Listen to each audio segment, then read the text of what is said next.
OK, cette vidéo a plus de 124 millions de vues. This is the last time you will see me with this heavy, stinky vest. I decided to evacuate today. Motaz Azaïza, l'un des journalistes palestiniens les plus suivis sur les réseaux sociaux, a évacué la bande de Gaza. Le reporter de 24 ans est maintenant au Qatar et il n'a pas précisé pourquoi il a quitté la bande de Gaza. Mais par le passé, il y a des proches de Motaz qui demandaient de ne pas partager ses coordonnées personnelles de peur qu'il soit pris pour cible. C'est ce que rapporte le journal Le Monde. Avant la guerre, Motaz travaillait pour l'Agence des Nations Unies pour les réfugiés palestiniens.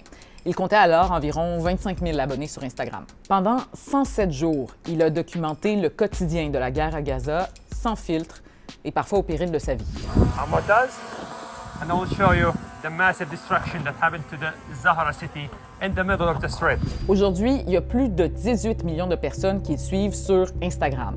Et ça, c'est plus d'abonnés que le président Joe Biden. C'était l'un des rares journalistes qui pouvait montrer ce qui se passait dans l'enclave palestinienne, parce qu'Israël a interdit l'accès aux journalistes internationaux dans la bande de Gaza, avec des exceptions pour ceux qui accompagnent les militaires. Puis il y a d'autres journalistes locaux qui se sont fait connaître avec leurs vidéos sur le terrain, comme Hind Khoudary, qui est toujours sur place, ou encore Plestia Al-Akkad, qui a évacué avec sa famille en Australie en novembre. I'm standing right now inside the first refugee camp in Gaza Strip. It's located in Khan Younis. Mais il y a aussi Wael Al-Dahdour, qui est chef du bureau de Gaza pour Al Jazeera et qui est maintenant évacué au Qatar. Il est devenu un symbole parce qu'il a continué à faire son travail, et ça même si sa femme et plusieurs de ses enfants ont été tués dans des frappes israéliennes. Le conflit Israël-Hamas, il est mortel pour les journalistes palestiniens. Selon le Comité pour la protection des journalistes, on compte 83 reporters qui sont morts depuis le début du conflit en date du 24 janvier. 76 sont palestiniens.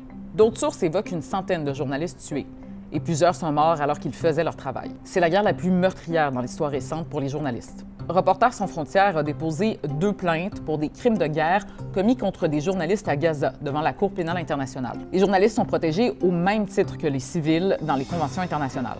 Israël nie cibler des journalistes et affirme attaquer seulement le Hamas. Son armée avait prévenu des organisations de presse qu'elle ne pouvait plus assurer la sécurité des journalistes dans la bande de Gaza.